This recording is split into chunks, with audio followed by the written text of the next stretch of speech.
Baik, Assalamualaikum warahmatullahi wabarakatuh. Sebelumnya, perkenalkan nama saya Muhammad Haikal Abdau, NIM akhir 164. Di sini saya akan menjelaskan dataset yang kelompok kami gunakan. Untuk yang pertama, yaitu dataset Kokomo 81, di mana di sini dataset Kokomo 81 ini memiliki jumlah data 63 baris yang kemudian fiturnya mempunyai 19 kolom. Untuk tujuan utama dari dataset ini yaitu digunakan untuk estimasi biaya dan usaha dalam pengembangan perangkat lunak berdasarkan model Kokomo yang dikembangkan oleh Barry Bohm. Kemudian di sini untuk dataset ini sebagian besar kolom menggunakan skala rasio dari 0,75 ke atas, yaitu dalam bentuk faktor pengali, yang sesuai dengan skala penyesuaian dalam model Kokomo. Kemudian nilai LOC dan aktual biasanya digunakan untuk membandingkan estimasi dan realisasi dalam studi empiris. Kemudian selanjutnya yaitu mengenai dataset dari Albrecht. Dataset ini memiliki jumlah data yakni 24 baris dengan kolom berjumlah 6. Tujuan utama dari dataset ini yaitu digunakan untuk estimasi effort atau usaha dalam pengembangan suatu perangkat lunak, terutama dalam konteks fungsi atau function points.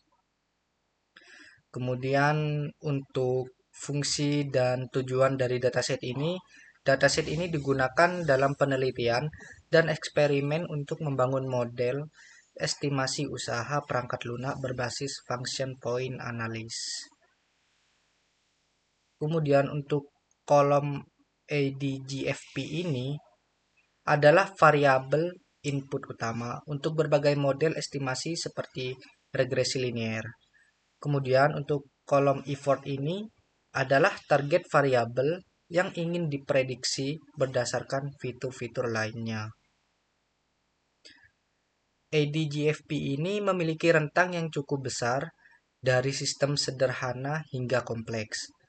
Kemudian, effort berkorelasi dengan ADGFP ini sehingga dapat digunakan untuk membangun model estimasi seperti regresi linear, regresi non-linear, dan model machine learning seperti random forest, SVR, dan lain sebagainya. Untuk dataset selanjutnya akan dijelaskan oleh rekan saya. Perkenalkan, nama saya Lingga Andrian Maulana dengan NIM 2206051101108. Baik, di sini saya akan melanjutkan. Lalu selanjutnya itu dataset Desarnais. Nah, dataset ini merupakan kumpulan data yang berisi informasi mengenai 81 proyek pengembangan perangkat lunak yang digunakan untuk memperkirakan usaha atau effort yang dibutuhkan dalam proses pengembangan. Setiap entry dalam dataset ini uh, merepresentasikan satu proyek dan mencakup berbagai aspek yang dapat mempengaruhi estimasi effort, seperti pengalaman tim dan manajer, durasi pekerjaan proyek, jumlah transaksi, dan entitas dalam sistem, serta ukuran proyek yang dinyatakan dalam function point. Nah, salah satu variabel utama dalam dataset ini yaitu effort. Nah, effort ini usaha yang dibutuhkan untuk menyelesaikan proyek biasanya dinyatakan dalam satuan jam kerja atau person hours. Nah, variabel ini variabel ini menjadi target atau output yang ingin diprediksi sebagai pendekatan estimasi, terutama yang menggunakan teknik soft computing seperti fuzzy logic, eh, artificial neural network, lalu metode prediktif lainnya. Nah, dataset ini juga menyediakan informasi teknis seperti jumlah transaksi, entitas, entitas dan function point baik sebelum ataupun maupun setelah penyesuaian berdasarkan faktor kompleksitas proyek.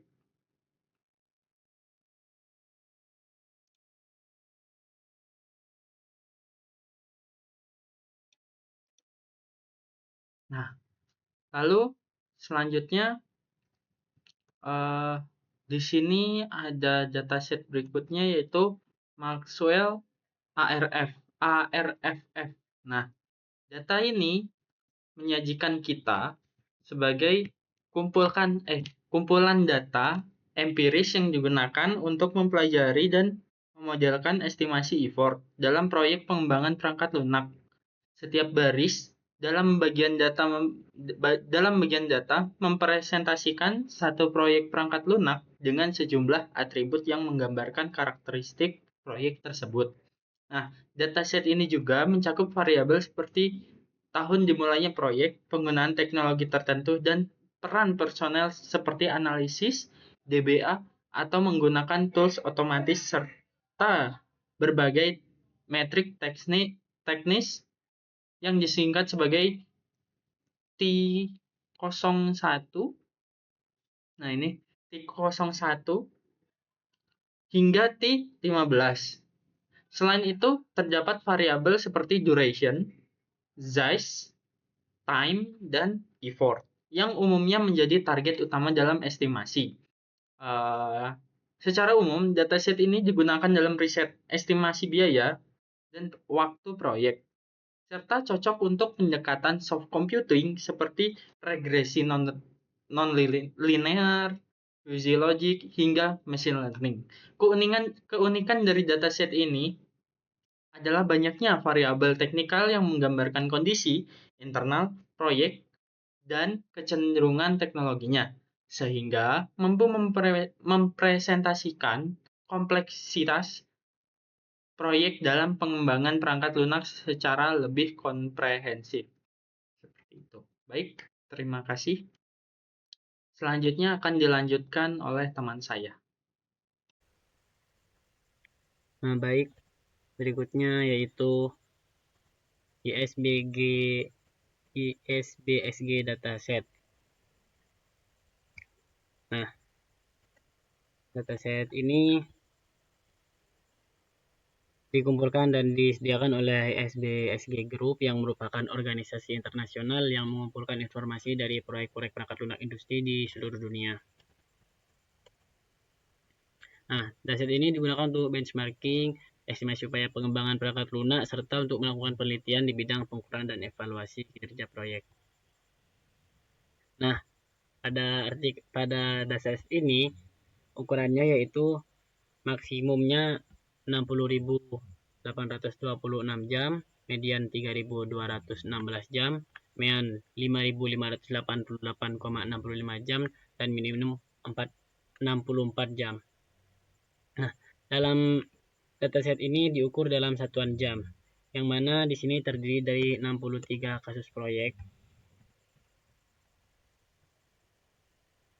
Dan total fitur yang digunakan untuk estimasi dalam dataset ini adalah 7. Di mana informasi terkait ukuran perangkat lunak dan variabel lain yang berperan dalam estimasi upaya. Karena dataset ini mengumpulkan data dari berbagai industri dan negara, maka memberikan gambaran global mengenai dinamika pengembangan perangkat lunak.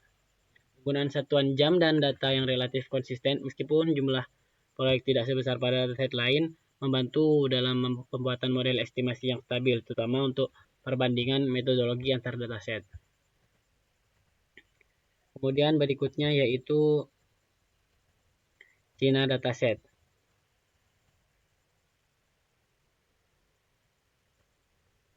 Untuk China Dataset sendiri ini dalam bentuk KRF yang berisi data dalam area estimasi upaya pengembangan perangkat lunak. Dataset ini berasal dari berbagai perusahaan dan firma perangkat lunak yang beroperasi di Cina.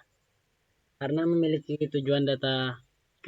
jumlah data yang cukup besar dan fitur yang lebih komprehensif, dataset ini sangat bermanfaat untuk menguji keakuratan model estimasi yang bersifat independen terhadap data serta mengoptimalkan proses clustering dan pembelajaran machine learning. Nah, untuk karakteristik utama pada dataset ini yaitu maksimumnya 54.620 jam dengan median 1.829 jam dan median 3.921,1 jam dengan minimum 26 jam. Yang juga menggunakan 1 jam sebagai ukuran upaya proyek. Nah, dataset ini mencakup 499 proyek perangkat lunak, jauh lebih banyak dibandingkan dataset ISBSG.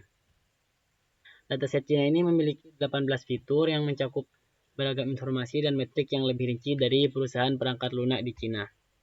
Dengan 499 proyek, dataset ini memungkinkan analisis yang lebih mendalam serta machine learning dengan sampel yang lebih representatif karena jumlahnya lebih banyak. Nah, dengan tersedianya 18 fitur itu memudahkan untuk menangkap variabel penting yang berdampak pada estimasi upaya pengembangan, sehingga model dapat dioptimalkan lebih baik. Dataset ini memberikan gambaran tentang dinamika dan karakteristik proyek perangkat lunak di Cina, sehingga sangat cocok untuk penelitian yang memerlukan validasi kontekstual terhadap performa model pada data lokal.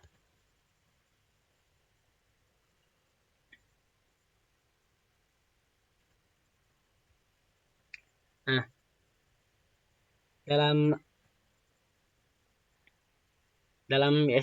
ISBSG dataset itu mengumpulkan data dari berbagai industri. Dan itu sama seperti dataset Cina, sama-sama menggunakan satuan jam. Nah, perbedaannya itu dalam dataset ISBSG dataset itu dia hanya berisi 63 proyek dan fiturnya itu hanya 7. Tapi keunggulannya ini untuk ISBSG itu dia digunakan untuk benchmarking. Nah, untuk dataset Cina ini, datasetnya lebih besar. Karena dia jumlah proyeknya jauh lebih banyak daripada ISBSG itu. Ini berisi 499 proyek dengan atribut yang lebih banyak, yaitu 18 fitur.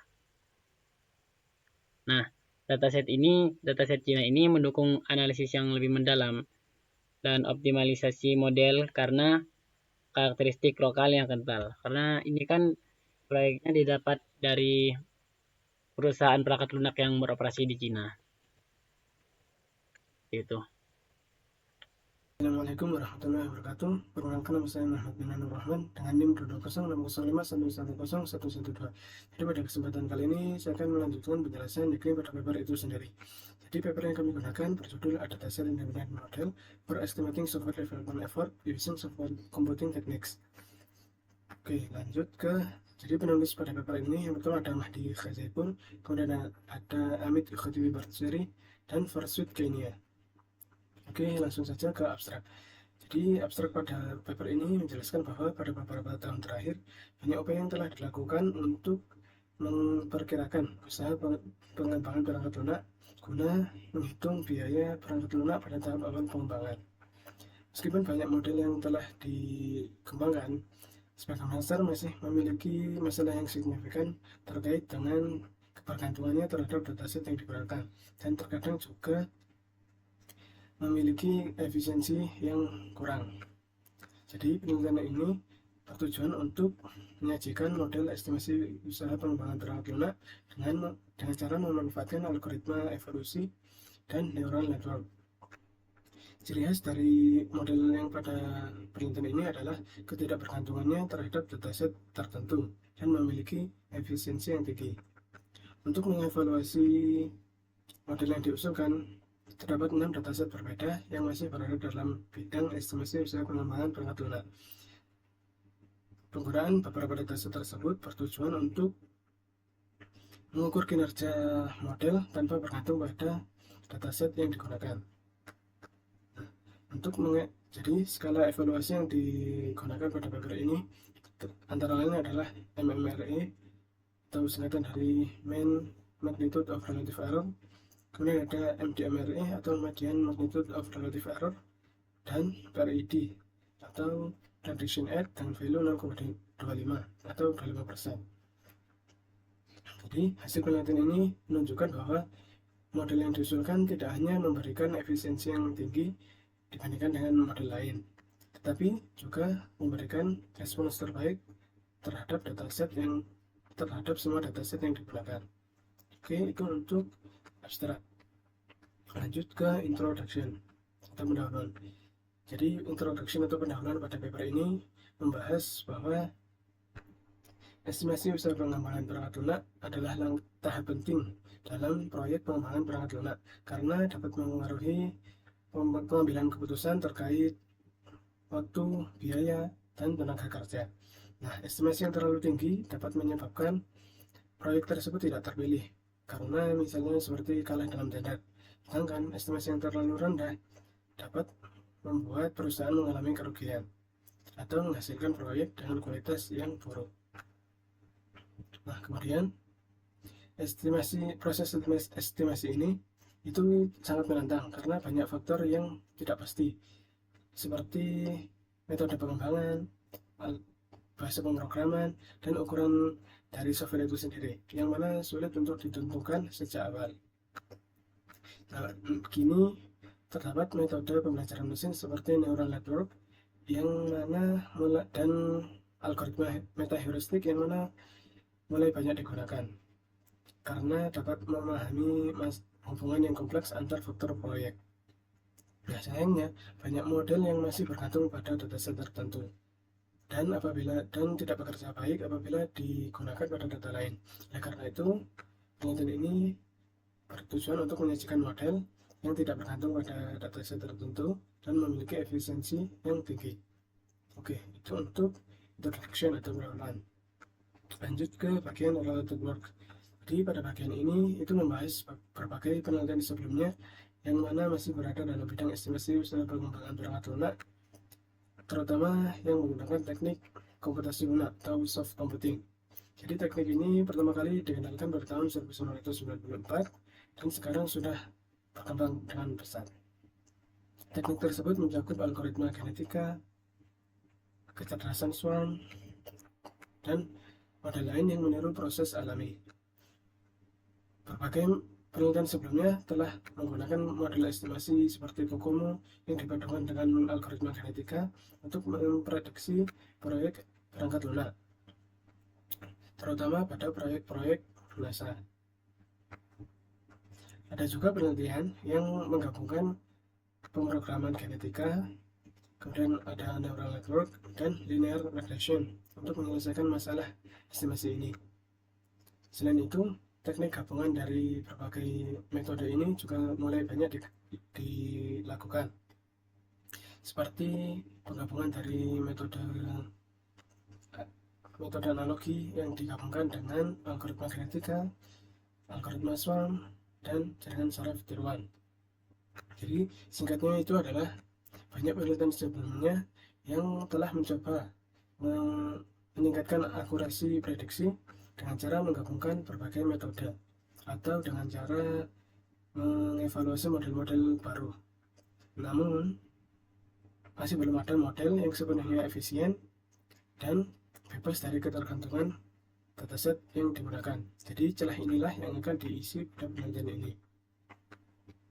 Oke, lanjut ke metode. Jadi penelitian ini itu mengusulkan sebuah model baru yang mana digunakan untuk memprediksi usaha pengembangan perangkat lunak dengan cara menggunakan gabungan dari teknik kecerdasan buatan seperti yang tadi, yaitu algoritma genetika, jaringan saraf tiruan atau neural network, dan algoritma komputasi imperialistik. Jadi Model ini terbagi menjadi 3 tahap utama. Tahap pertama adalah pemilihan fitur atau feature selection, di mana algoritma genetika dan neural network digunakan untuk memilih fitur-fitur atau atribut-atribut paling penting di dalam dataset. Tujuannya adalah untuk meningkatkan akurasi dengan hanya menggunakan informasi-informasi yang relevan saja. Oke, lanjut ke tahap yang kedua adalah clustering atau pengumpulan data. Jadi pada tahap ini algoritma genetika digunakan untuk menentukan jumlah kelompok atau klaster dengan optimal. Nah, sedangkan proses clusteringnya itu sendiri itu dilakukan oleh algoritma kompetisi imperialistik dengan harapan agar hasil pengelompokannya itu lebih efisien dan lebih baik. Oke, lanjut ke tahap ketiga. Di sini adalah pemodelan dan pengujian. Jadi jaringan saraf multilayer perceptron atau MLP itu digunakan untuk membuat model berdasarkan kelompok data yang telah dibentuk sebelumnya. Setelah itu model dilakukan uji dengan data uji, dilakukan pengujian dengan data uji. Nah, setelah melakukan pengujian maka akan dilakukan evaluasi dengan 3 tahapan atau 3 ukuran kinerja yang sempat saya bahas tadi, yaitu MMRE, MDMRE, dan PRID dengan value 25%.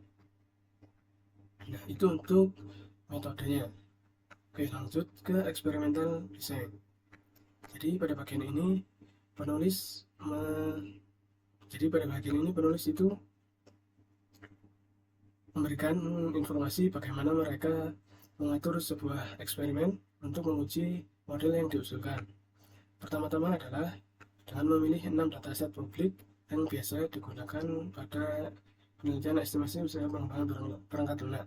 Ke-6 dataset tersebut adalah Kokomo 81 dataset, Albrecht dataset, Desernes dataset, Maxwell dataset, ASBST dataset, dan China dataset. Ke-6 dataset ini itu berasal dari berbagai sumber, seperti proyek. Kalau Kokomo itu dari proyek NASA, kemudian ada dari IBM, kemudian ada proyek di Kanada, proyek bank di Finlandia, dan data industri global, serta data perusahaan perangkat lunak di Tiongkok. Itu untuk China dataset. Oke. Jadi sebelum digunakan, maka data tersebut akan diproses terlebih dahulu, seperti membersihkan nilai yang kosong atau hilang dan menyamakan format pengukuran. Jadi data ini dibagi menjadi 2 bagian. Yang pertama adalah 70% untuk data training atau pelatihan dan 30% untuk pengujian atau testing. Ini dilakukan secara acak supaya model dapat belajar dari data yang ada dan bisa diuji keakuratannya.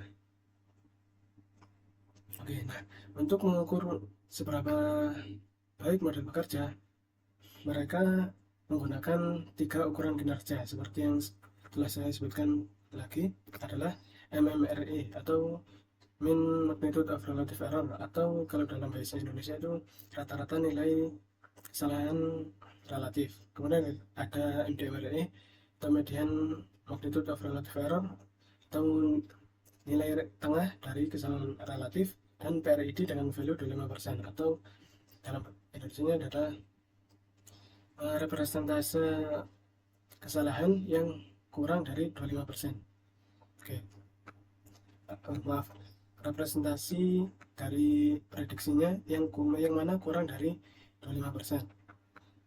Oke, itu untuk 3 ukuran kinerja yang dilakukan pada model yang diusulkan. Nah, selanjutnya mereka juga membahas pengaturan awal atau parameter yang digunakan untuk algoritma yang digunakan, seperti tahap awal populasi, kemudian ada jumlah atau tingkat dari mutasi dan jumlah iterasi yang digunakan dan sebagainya. Parameter-parameter ini ditentukan berdasarkan percobaan yang mereka lakukan dan juga berasal dari referensi penelitian sebelumnya. Nah, itu untuk desain eksperimen pada penelitian ini. Nah, selanjutnya Untuk eksperimental result dan seterusnya akan dilanjutkan oleh rekan saya. Saya Ega Uktasevan Prayoga, NIM 163. Di sini saya akan menjelaskan bagian dari penelitian yang berfokus pada hasil eksperimen, analisis hasil, ancaman terhadap validitas, dan kesimpulan dari paper berjudul A Dataset Independent Model for Estimating Software Development Effort Using Self-Computing Techniques. Kita mulai dari experimental research. Penelitian ini menggunakan 6 dataset publik yang populer dalam studi estimasi usaha pengembangan perangkat lunak, yaitu COCOMO 81, Albrecht, Desarnais, Maxwell, ISG, dan China. Masing-masing dataset ini memiliki karakteristik unik dalam hal ukuran proyek, jumlah fitur, dan satuan waktu seperti bulan atau jam. Dalam pengujian 3 metrik utama digunakan MMRE atau Mean Magnitude of Relative Error, MDMRE atau Median MRE, dan PRED 0.25, yaitu presentasi prediksi dengan error di bawah 25%. Secara umum, hasil yang diperoleh menunjukkan bahwa model yang disusulkan memberikan performa terbaik di semua dataset, mengungguli metode lain seperti regresi, neural network, dan algoritma meta-heuristik seperti genetic algorithm, partial swarm optimization, hingga imperialist competitive algorithm. Sebagai contoh, pada dataset COCOMO 81, model ini memperoleh MMRE sebesar 0.286, jauh lebih baik dibanding CART yang hanya 1.05.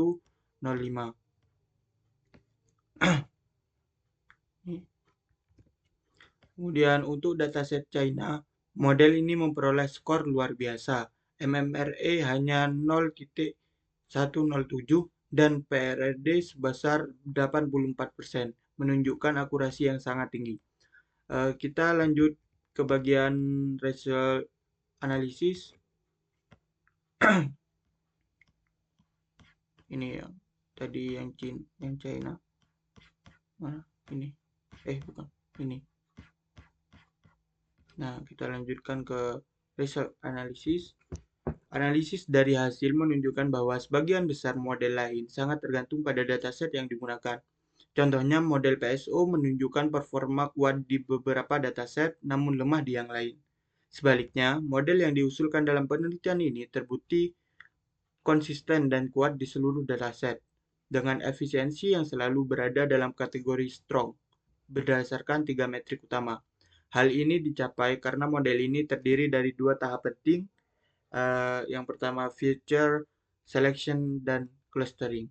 Tahapan ini membantu dalam memilih fitur paling relevan dan mengelompokkan data secara lokal, sehingga model bisa menyesuaikan diri terhadap karakteristik dataset tanpa kehilangan akurasi. Performa paling menonjol terlihat pada dataset China. Ini yang memiliki jumlah data terbanyak. Ini menunjukkan bahwa model ini sangat optimal ketika diterapkan pada data dalam skala besar. Ya, selanjutnya adalah threats to validity. Penelitian ini menyadari beberapa ancaman.